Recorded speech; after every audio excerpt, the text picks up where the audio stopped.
Hey guys, how's it going? Srey here, and I'm back today with another video. Today's going to be an overview for the hotfix notes for June 28th, 2017. I'm going to give you some feedback and insight on what I think of these changes and what it means for the game in Hero League and in competitive.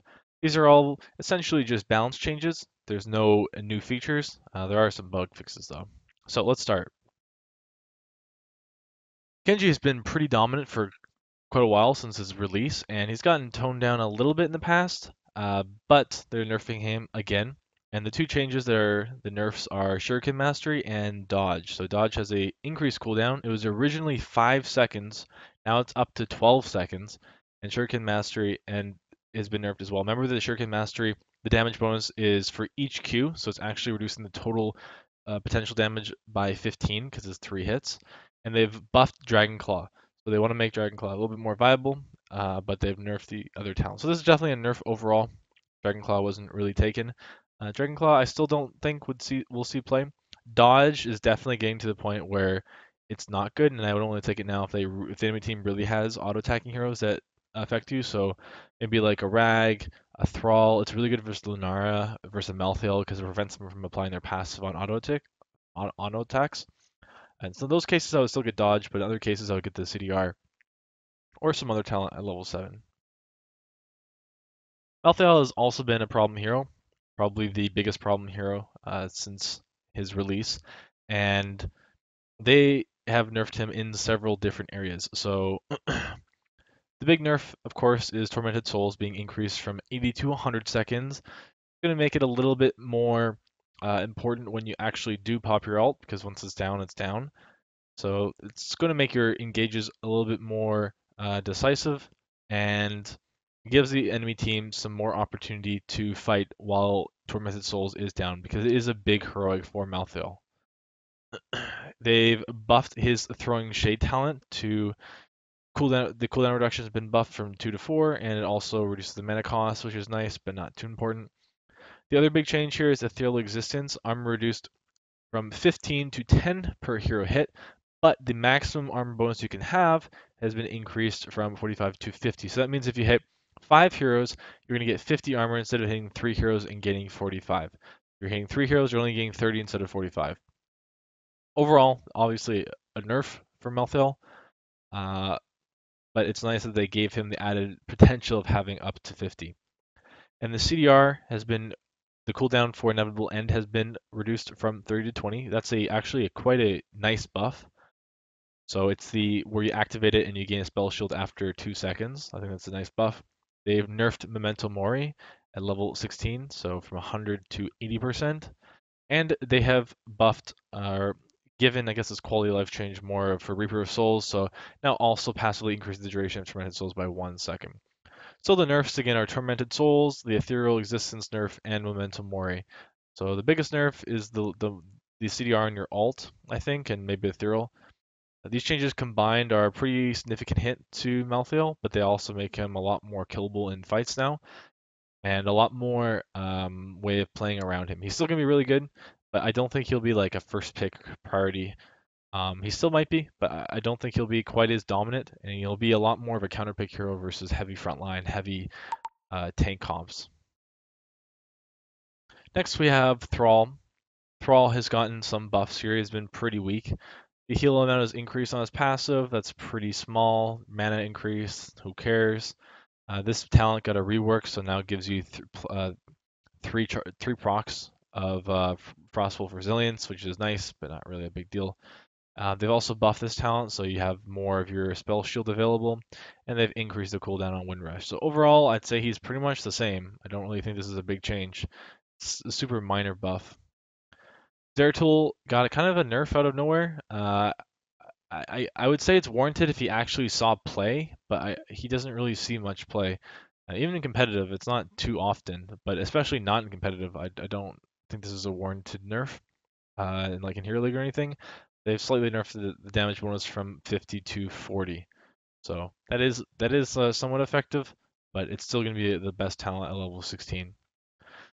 Zul'jin, they've changed him a little bit. They have changed Guillotine, so it's going to do more base damage, but the multiplier won't provide as much damage. So basically, it's going to be better You don't have to be like on like 10% health for this to actually be beneficial when you're using guillotine.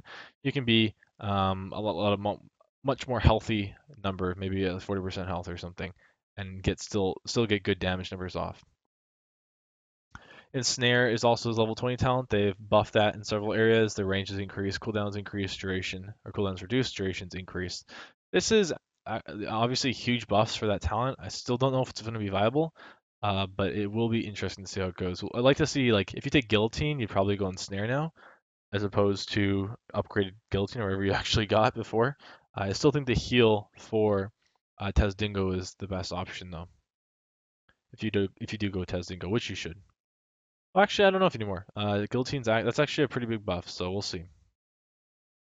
Just in general, Zul'jin doesn't really see any play in the first place. So, Medivh, this is a quality of life change. Raven Familiar now only prioritizes heroic targets, so it won't get wasted. Highland Overcharge. This is actually very surprising that they actually nerf Probius again, because my experience, he hasn't even seen play, and when he does, it's not very strong. In competitive, this is a huge nerf. I think that this kind of seals the deal for him not being played much. Maybe a very, very niche pick, but aside from that, I wouldn't expect to see him competitive. I don't really think this is warranted either. I haven't really seen him being too dominant in Hero League. Pylon Overcharge, the no having easier pylons to kill is going to be.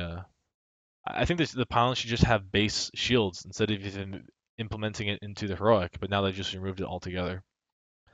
Brightwing got some interesting changes. The biggest buff of the patch, I'd say. So the movement speed duration is reduced from 4 to 3. That's the nerf. They removed block. That's nerf. But they've granted 30 spell armor for 3 seconds as baseline, which is really good. And they've also added a 13 talent that grants 50 physical armor for the duration. So they've made her E actually be damage reduction, which is really, really good. Instead of just the mostly useless block talent that she'd give allies. I think this is a pretty significant buff to Brightwing, especially once you do hit that 13 and against specific comps.